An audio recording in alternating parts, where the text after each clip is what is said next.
प्रार्थना करेंगे ताकि परमेश्वर के पवित्र वचन में पढ़ा जा सके। स्वर्गीय पिता, महान परमेश्वर, सुबह के समय प्रभु आपके चरणों में आए। परमेश्वर, आपने खुदावंद एक बार फिर हमें अपने चरणों में बैठने का सौभाग्य दिया। पिताजी, कितने लोग आज के दिन को नहीं देख पाए, कितने लोग इस जहान से चले गए। प्रभु, आपने हमें जीवित रखा, इस बात के लिए धन्यवाद करते हैं। पिता परमेश्वर, अब हम तेरी आवाज को सुनने जा रहे हैं, आपके पवित्र वचन को सुनने जा रहे हैं। प्रभु, आज का वचन हमारे सबकी जिंदगी के लिए आत्मिक उन्नति को लेके आए।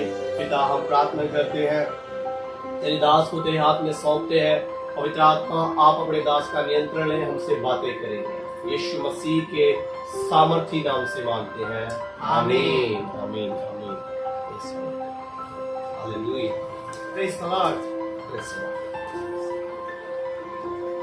प्रभु का धन्यवाद हो। सुबह के समय प्रभु अपने चरणों में हमें लेकर आया।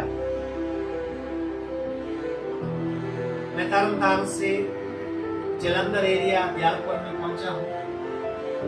आप मेरा नाम तो जानते हैं, पास्टर के जैकब तरनतारण। और हमारे बीच में हिमाचल से भी हमारे फौजी साहब और उनका परिवार हमारे बीच में है, ब्रदर अमन और उनका परिवार। आज हम सुबह के समय परमेश्वर के पवित्र वचनों को पढ़ना चाहते हैं। और जो वचन हम पढ़ना चाहते हैं वो है गलातियों की पत्री, उसका 5 अध्याय, उसका 22 वचन से हम पढ़ेंगे। जी पढ़िए, गलातियों 5 का 22।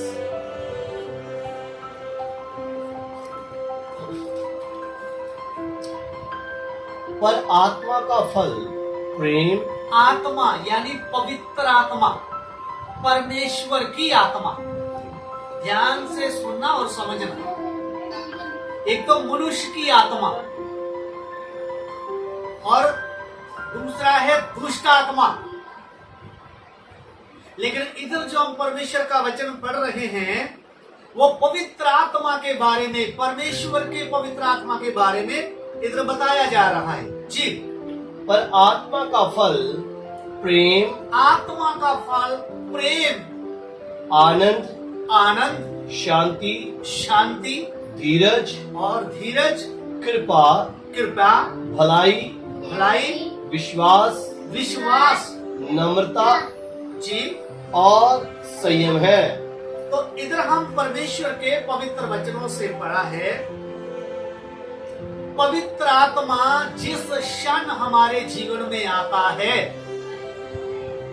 जिस क्षण आपने अपने पापों के लिए प्रभु यीशु मसीह से क्षमा मांगी, पश्चाताप किया, टूटे मन से प्रभु को पुकारा और अपने मुंह से अंगीकार किया कि हे प्रभु यीशु, मैं पापी हूं, आप मेरे उद्धारकर्ता हैं, आप मेरे प्रभु हैं, मुझे छुटकारा दे। तभी आपके पाप से आपको छुटकारा मिला। आमीन। और तभी पवित्र आत्मा परमेश्वर के वचन का बीज लेकर उसी क्षण आपके अंदर आ चुका। हालेलुया। क्योंकि परमेश्वर के वचन में लिखा है, ये पवित्र आत्मा से ही होता है कि एक पापी व्यक्ति प्रभु यीशु मसीह को उद्धारकर्ता करके ग्रहण करता है।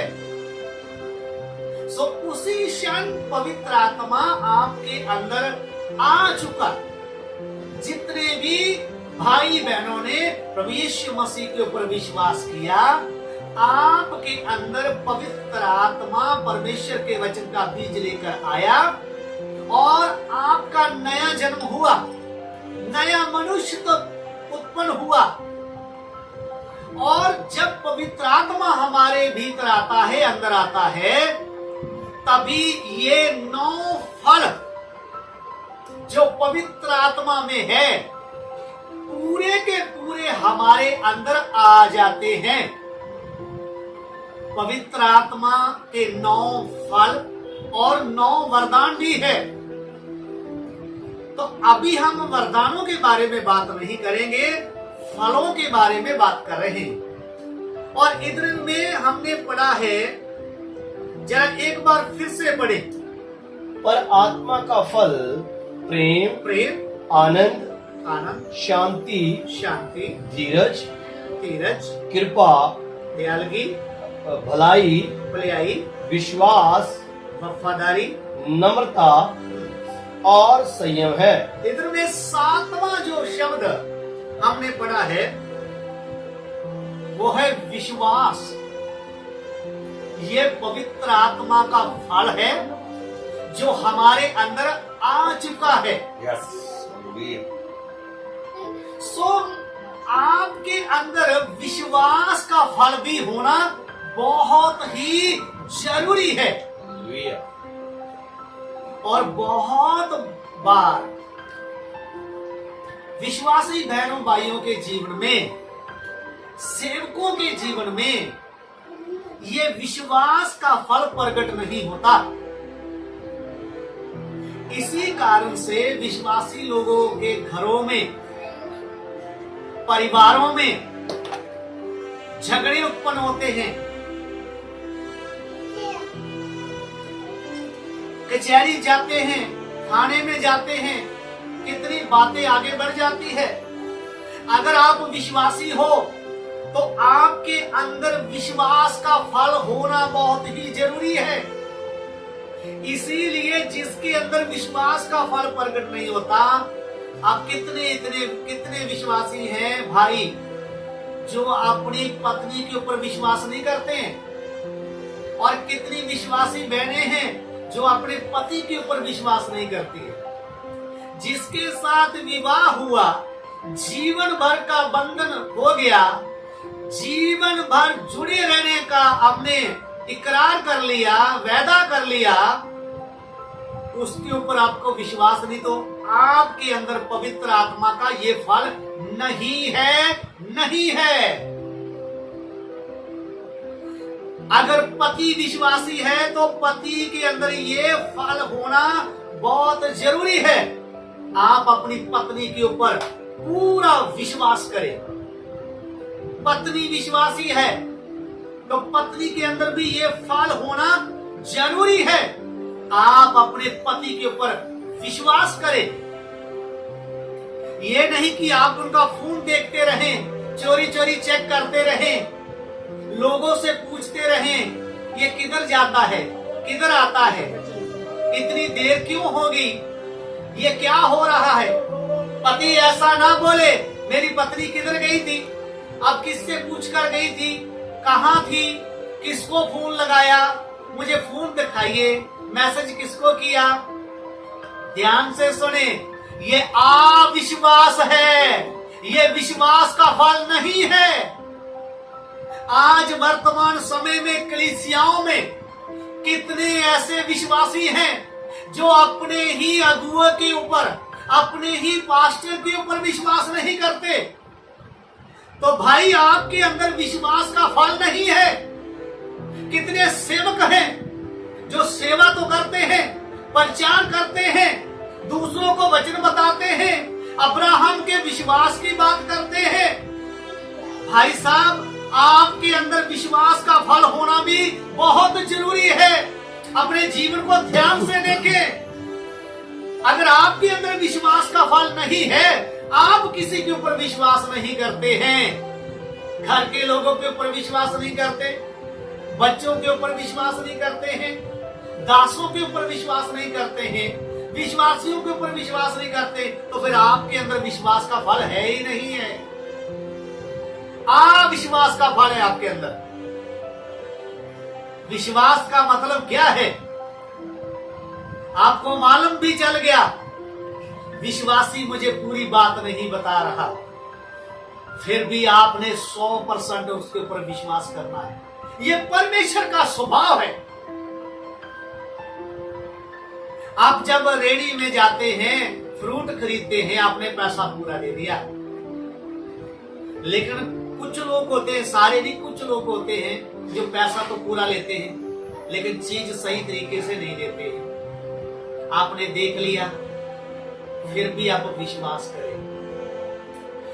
ये गलती उनकी है, आपकी नहीं है। लेकिन आप इस फल को प्रकट कर रहे हैं कि आपने मेरे साथ सही व्यवहार नहीं किया, सही बात मुझे नहीं बताई, पूरी बात मुझे नहीं बताई, तो भी मैं आपके ऊपर विश्वास करता हूं, करती हूं। अगर ये विश्वास का फल आपके अंदर आ जाए तो आपके घरों में झगड़े बंद हो जाएंगे। कितने घरों में झगड़ा है, पति पत्नी में झगड़ा है, माता पिता और बच्चों में झगड़ा है, क्योंकि आपके अंदर विश्वास का फल नहीं है। आप हर बात में विश्वास नहीं करते और फिर आप बोलते भी हो भाई मैं किसी के ऊपर विश्वास नहीं करता। तो जी हां, फिर आपके अंदर विश्वास का फल नहीं है। और एक बात मैं आपको और भेद की बात बताता हूं, अगर आपके अंदर ये फल प्रकट नहीं हो रहा है तो आप दुल्हन में नहीं हैं, आप यीशु मसीह की दुल्हन में नहीं हैं। ये 9 के 9 फल आपके जीवन में प्रकट होने हैं। इसलिए आज सुबह के समय आप अपने जीवन को जांच लें और आज से परख लें। जब कोई आपको बात बता रहा है, आप 100% उसके ऊपर विश्वास करें। आप अंदर शक ना रखें। आप 2 बातें ना अपने मन में रखें, नहीं तो वो कपटीपन होगा। बाहर कुछ अंदर कुछ। आप सच्चे मन से ईश्वरी स्वभाव के साथ पूर्ण विश्वास करें। ये जो किया ठीक किया, इसने जो बोला वो सही बोला, मुझे विश्वास है। मेरी पत्नी के ऊपर मुझे विश्वास है, मेरे पति के ऊपर मुझे विश्वास है, मेरे बच्चों के ऊपर मुझे विश्वास है। तब ये विश्वास का फल आपके जीवन में आसानी से प्रकट होगा। इन वचनों के द्वारा प्रभु आपको आशीष दे। सबको जय मसीह।